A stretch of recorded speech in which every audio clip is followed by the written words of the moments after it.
Hello guys, welcome back to my channel. ಇವತ್ತು ನಾವು ಮಾಡ್ತಾ ಇರೋದು ಸಿಂಪಲ್ಲಾಗಿ ಉಪ್ಸಾರು ಯಾವ ಥರ ಮಾಡಬೇಕು ಅಂತ. ಬನ್ನಿ ಹೇಗೆ ಮಾಡೋದು ಅಂತ ನೋಡ್ಕೊಂಡು ಬರೋಣ. ಮೊದಲಿಗೆ ಕುಕ್ಕರ್ನಲ್ಲಿ 2 ಗ್ಲಾಸಷ್ಟು ನೀರು ಹಾಕಿ ಕಾಯಕ್ಕಿಟ್ಟಿದ್ದೀನಿ. ನೀರು ಚೆನ್ನಾಗಿ ಕಾದ್ಮೇಲೆ ಸ್ವಲ್ಪ ಬೇಳೆ ನಮಗೆ ಎಷ್ಟು ಬೇಕೋ ಅಷ್ಟು ಅಳತೆಯಲ್ಲಿ ಬೇಳೆನ ಹಾಕ್ಕೊಬೇಕು. ಬೇಳೆ ಎಲ್ಲ ಚೆನ್ನಾಗಿ ಬೇಯ್ತಾ ಇದ್ದಂಗೆ ನಾವು ಯಾವ ಸೊಪ್ಪು ಯೂಸ್ ಮಾಡ್ತಾಯಿದ್ದೀವೋ ಆ ಸೊಪ್ಪನ್ನ ನಾನಿಲ್ಲಿ ಸಬ್ಬಕ್ಕಿ ಸೊಪ್ಪು ಯೂಸ್ ಮಾಡ್ತಾ ಇದ್ದೀನಿ.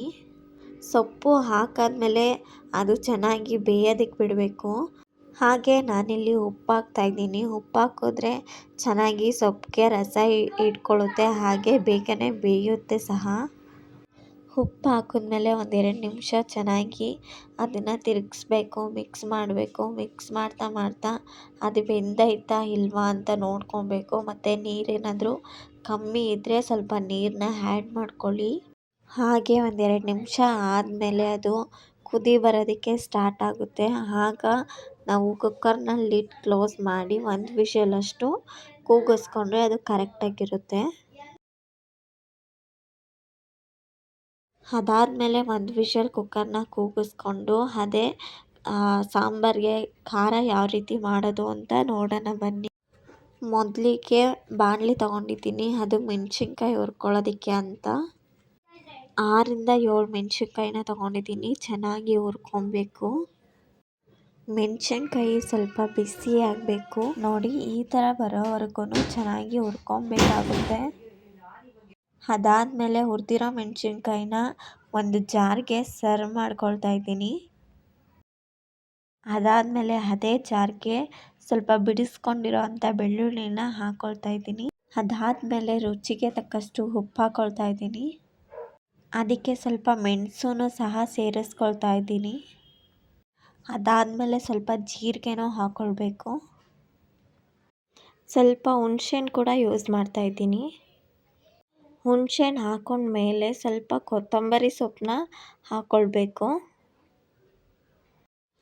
ಅದಾದಮೇಲೆ ಆಗಲೇ ಕೂಗಿಸ್ಕೊಂಡು ಇಟ್ಕೊಂಡಿರೋ ಅಂಥ ಸ್ವಲ್ಪ ಉಪ್ಸಾರು ಇರುತ್ತಲ್ವ, ಅದನ್ನು ಸ್ವಲ್ಪ ನೀರನ್ನು ಹಾಕಿ ಸ್ವಲ್ಪ ಬೇಳೆನೂ ಸಹ ಹಾಕ್ಕೊಳ್ತಾ ಇದ್ದೀನಿ. ಯಾಕೆ ಅಂದರೆ ತುಂಬಾ ಟೇಸ್ಟಿಯಾಗಿರುತ್ತೆ, ಅದಕ್ಕೋಸ್ಕರ ಅಷ್ಟೇ. ಅದಾದಮೇಲೆ ಅದನ್ನು ಗ್ರೈಂಡ್ ಮಾಡಿಕೊಂಡ್ರೆ ಉಪ್ಸಾರು ಖಾರ ರೆಡಿ ಅಂತಲೇ ಹೇಳ್ಬೋದು. ನೋಡಿ, ಈ ಥರ ಇರಬೇಕು. ಆಗಲೇ ಕೂಗಿಸಿಟ್ಕೊಂಡಿರೋ ಅಂಥ ಸೊಪ್ಪನ್ನು ಈಗ ಹುರ್ಕೊಳ್ಳೋಣ. ಬಾಣಲಿಗೆ 1 ಸ್ಪೂನ್ ಎಣ್ಣೆ ಕಾಯ್ತಾ ಇದ್ದಂಗೆ ಕಟ್ ಮಾಡ್ಕೊಂಡು ಇಟ್ಕೊಂಡಿರೋ ಅಂಥ ಈರುಳ್ಳಿನ ಹಾಕ್ಕೋಬೇಕು. ಅದಾದಮೇಲೆ 2-3 ಮೆಣಸಿನ್ಕಾಯಿನ ಮುರಿದು ಹಾಕ್ಕೊಳ್ತಾ ಇದ್ದೀನಿ. ಇದನ್ನು ಚೆನ್ನಾಗಿ ಫ್ರೈ ಮಾಡ್ಕೋಬೇಕಾಗುತ್ತೆ.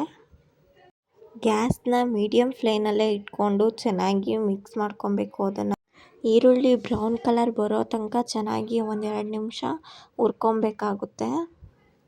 ಅದಾದಮೇಲೆ ಕೂಗಿಸಿಟ್ಕೊಂಡಿರೋ ಅಂಥ ಸೊಪ್ಪು ಕಾಳನ್ನ ಬೇಳೆ ಹಾಕಿ ಕೂಗಿಸ್ಕೊಂಡಿದ್ವಲ್ಲ, ಅದನ್ನು ಸೇರಿಸ್ಕೊಬೇಕಾಗುತ್ತೆ. ಅದಾದಮೇಲೆ ಇದನ್ನು ಚೆನ್ನಾಗಿ ಹುರ್ಕೋಬೇಕಾಗುತ್ತೆ. ಅದಾದಮೇಲೆ ನೀರೆಲ್ಲ ಡ್ರೈ ಆಗೋವರೆಗೂ ಚೆನ್ನಾಗಿ ಹುರ್ಕೊಂಡ್ರೆ ಡ್ರೈ ಆಗಿರೋ ಅಂಥ ಸೊಪ್ಪು ರೆಡಿ ಅಂತಲೇ ಹೇಳ್ಬೋದು. ನಂತರ ಸಾಂಬಾರನ್ನ ರೆಡಿ ಮಾಡೋಣ ಬನ್ನಿ. ಆಗಲೇ ನಾವು ಕೂಗಿಸಿಟ್ಕೊಂಡಿರೋ ಅಂಥ ಕುಕ್ಕರ್ನಲ್ಲಿ ನಾನು ನೀರನ್ನೇ ಬೇರೆ ಸೊಪ್ಪನ್ನೇ ಬೇರೆ ಮಾಡಿದ್ದೆ. ಅದೇ ನೀರನ್ನ ಒಂದು ಪಾತ್ರೆಗೆ ಹಾಕ್ಕೊಂಡು ಇಟ್ಕೊಂಡಿದ್ದೀನಿ. ಅದೇ ನೀರಿಗೆ ಸ್ವಲ್ಪ ಉಪ್ಪು ಹಾಕಿ ಚೆನ್ನಾಗಿ ಕುದಿಸ್ಕೊಂಡು ಇಟ್ಕೊಂಡ್ರೆ ರುಚಿಕರವಾದ ಉಪ್ಸಾರು ರೆಡಿ ಅಂತಲೇ ಹೇಳ್ಬೋದು. Thank you for watching.